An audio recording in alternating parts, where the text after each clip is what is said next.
السلام علیکم دوستو، کیا حال؟ امید کرتا ہوں کہ آپ سب خیریت سے ہوں گے۔ حضرت عمر کے دور کی ایک بات میں آپ کو ایک واقعہ سنا رہا ہوں، حضرت عمر رضی اللہ تعالیٰ عنہ کا۔ حضرت عمر رضی اللہ تعالیٰ عنہ ایک دن اب وہ آپ کو پتہ ہی ہے کہ حضرت عمر جو تھے گشت پہ جایا کرتے تھے رات کو، جب ساری عوام سو رہی ہوتی تھی تو عشاء کی نماز کے بعد وہ گشت پہ نکل جایا کرتے تھے۔ جب نکلے گشت پہ تو ایک گھر کے قریب سے گزرے، گھر سے آواز آئی کہ بیٹا دودھ جو ہے نا اس میں پانی ڈال دو، دودھ جو ہے نا اس میں پانی ڈال دو، ٹھیک ہے نا۔ جب یہ آواز آئی تو حضرت عمر رکے اور اس بات سننے لگے کہ بات چیت کیا ہو رہی ہے۔ ماں نے اپنی بیٹی سے کہا بیٹا دودھ میں پانی ڈال دو۔ بیٹی نے کہا کہ عمر نے کہا کہ ملاوٹ نہیں کرنی، ہمارے خلیفہ جو ہیں وہ کہہ رہے ہیں کہ ملاوٹ نہیں کرنی۔ ماں آگے سے جواب دے رہی ہے کہ بیٹا کون سا عمر دیکھ رہا ہے؟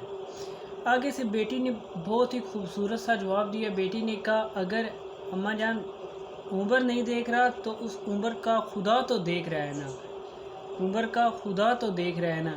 حضرت عمر رضی اللہ تعالیٰ عنہ کو یہ بات بہت زیادہ پسند آئی، اور نیکسٹ دن اس عورت اور اس جو اس کی بیٹی تھی اس کو دربار میں بلایا اور ان کو انعامات سے نوازا۔ بات کرنے کا یہ مقصد تھا کہ آج کل جو ہمارا یہ چل رہا ہے، ہمارے دور میں حکومت جو چل رہی ہے، کہا جاتا ہے کہ جو ہمارا بادشاہ ہے وہ اس طرح کا ہے، وہ چور ہے، وہ چور ہے۔ بہرحال بات کرنے کا مقصد میرا یہ تھا کہ حدیث میں ہے کہ جس طرح کی عوام ہوگی اسی طرح کا حکمران بھی ہوگا۔ اس دور میں عوام اس طرح کی تھی کہ وہ کہتی تھی کہ عمر نہیں دیکھ رہا تو عمر کا خدا تو دیکھ رہا ہے نا۔ عمر نے کہا تھا ملاوٹ نہیں کرنی، ٹھیک ہے نا۔ اس کی ماں نے کہا تھا کہ عمر تو کو نہیں دیکھ رہا، اس بیٹی نے کہا تھا عمر نہیں دیکھ رہا تو عمر کا خدا تو دیکھ رہا ہے نا۔ بہرحال آج کل ہماری عوام ہم خود اس طرح ہیں کہ اسی طرح کے ہمیں حکمران بھی ملے ہوئے ہیں۔ اگر ہم خود کو بہتر کریں گے تو ہمارے حکمران بھی بہتر ہوں گے۔ اگر ہر آدمی خود کو بہتر کرے گا تو تب جا کر معاشرہ ترقی کرے گا۔ اگر ہم کہیں کہ وہ خود کو بہتر کریں، اس کو بہتر کریں، اس کو اس طرح تو نہیں۔ اگر جب تک ہم خود ایک اپنا ضمیر کو خود جگائیں گے نہیں تو ہم ترقی کی طرف نہیں جا سکیں گے، ہمارا معاشرہ کبھی بھی کامیاب نہیں ہو سکے گا۔ اس وقت کا دور یہ تھا کہ تب حکمران بھی اس طرح کے تھے، ان کی رعایا بھی اسی طرح کی تھی۔ آج کل ہماری رعایا اس طرح کی ہے تو ہم حکمران میں ہمیں اسی طرح کے ملے ہوئے ہیں۔ ایک دفعہ حضرت عمر رضی اللہ تعالیٰ عنہ گشت پہ گئے ہوئے تھے، رات کو ایک جھونپڑی کے قریب سے گزرے، اندر سے ایک بچے کے رونے کی آواز آئی۔ بچے کے رونے کی آواز آئی تو رک گئے، دیکھا کہ پوچھا ان سے کہ کیا ماجرا ہے کہ یہ بچے کیوں رو رہے ہیں؟ عورت نے کہا کہ ہمارے پاس کھانے پینے کے لیے کچھ بھی چیزیں نہیں ہیں۔ اس نے کہا یہ آگ چولہے پہ کیا رکھا ہوا ہے آپ نے؟ اس نے کہا یہ پانی گرم رکھا تاکہ بچے کو آس ہو کے کچھ پک رہا ہے اور آہستہ سے وہ سو جائیں۔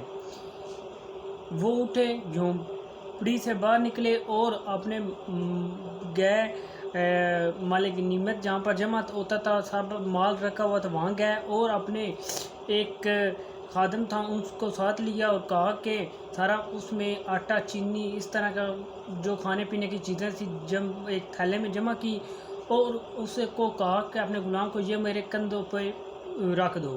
انہوں نے کہا آقا آپ کیوں اٹھاتے ہو، یہ مجھے اٹھا دے۔ اس نے حضرت عمر فاروق رضی اللہ تعالیٰ عنہ نے کہا کیا قیامت کے دن تو میرا بوجھ اٹھائے گا؟ وہ چپ، اس نے آپ کو رحمۃ اللہ کے کندھوں پہ رکھا اور آپ لے کر اس جھونپڑی میں آئے، اور وہ سب کھانا جو آپ نے دیا خود اپنے ہاتھوں سے بنایا اور بچوں کو کھلایا اور وہاں سے پھر آئے۔ اس طرح کے حکمران تھے وہ، کیوں رعایا بھی ان کی اسی طرح کی تھی، انصاف پسند تھی۔ اور آج ہماری رعایا کیا ہے؟ ہم کیا خود ہیں؟ ہمارے دلوں میں چور ہیں۔ ہم نے نماز کبھی نہیں پڑھی، اس رب کی راہ میں کبھی زکوٰۃ نہیں دی، کبھی نماز نہیں پڑھی، کبھی زکوٰۃ نہیں دی، کبھی حج کی طرف نہیں گئے۔ جو ہمارے پاس ہے ہم کہتے ہیں کہ اس کے اوپر سانپ بن کے بیٹھے رہیں۔ کبھی کیا ہے؟ نہیں کیا. اور کہتے ہیں کہ ہم حکمران ہمیں جو کچھ کرے حکمران ہی کریں, حکمران ہمارے ساتھ ہی بہتر کریں, کوئی اوپر سے آئے وہ ہی ہمارے ملک کو بہتر کر جائے. اس طرح نہیں ہوگا. جب تک ہم خود کو بہتر نہیں کریں گے تب تک رعایا جو ہوگی ہماری عوام ہوگی وہ کبھی بھی بدلے گی نہیں. حکمران تو وہ تو کچھ بھی نہیں کر سکتے نا. تب جس طرح کے عوام اسی طرح کا حکمران بھی ملیں گے. ایک دفعہ حضرت عمر فاروق رضی اللہ تعالیٰ عنہ گشت پہ گئے, دیکھا کہ ایک گھر سے گزرے, ایک بچے کی رونے کی آواز آ رہی تھی. پوچھا, رکے وہاں پر, ٹھیک ہے نا, رکے, باری بیٹھ گئے, دیکھتے ہیں کہ بچہ چپ کرتا ہے. 2 منٹ بعد پھر بچہ آدھی رات کو پھر رونے لگا, پھر بھی رکے رہے, دیکھتے ہیں کہ کیوں رو رہے ہیں. پھر اندر آخر کار گئے, آدھی رات ہو چکی تھی, بچہ ابھی تک رو رہا تھا. اس عورت سے پوچھا, اس کی ماں سے, کہ بچہ کیوں رو رہا. عورت نے کہا کہ اس کا دودھ میں اس کو نہیں پلا رہی. کیوں نہیں پلا رہی؟ جب عمر ہمارے خلیفہ جو ہیں حضرت عمر رضی اللہ تعالیٰ عنہ, انہوں نے کہا ہوا ہے کہ جو بچہ جب دودھ چھوڑ دے گا اس کا وظیفہ مقررہ کیا ہے. میں چاہتی ہوں کہ ہمارے پاس کھانے پینے کے لیے چیزیں کم ہیں, اگر اس کا وظیفہ چل جائے, لگ جائے حضرت عمر رحمۃ اللہ کے پاس, تو ہم تب جا کر, میں چاہتی ہوں کہ اس کا وظیفہ لگ جائے, اس لیے میں اس کو دودھ نہیں پلا رہی. حضرت عمر رحمۃ اللہ خود پہ اتنا غصہ ہوئے اور صبح دربار میں حاضر ہوئے تو کہا کہ آج کے بعد جو بچہ بھی پیدا ہوگا اس کا وظیفہ مقررہ کر دیا جائے گا. اس طرح کی وہ حکمران وہ دور تھے. اور آج کل ہم خود دیکھیں حکمرانوں کو. میں تو پھر بھی یہی بات کہہ رہا ہوں, جب تک عوام بہتر نہیں ہوگی حکمران بھی بہتر نہیں ہوں گے. بہتر کرنے کے لیے ہر آدمی کو خود کا اپنا ضمیر جگانا ہوگا. جب اپنا ضمیر خود جگا لیں گے تو دوسروں کی ضرورت ہی نہیں پڑے گی. آج کے لیے اتنا ہی. خدا حافظ.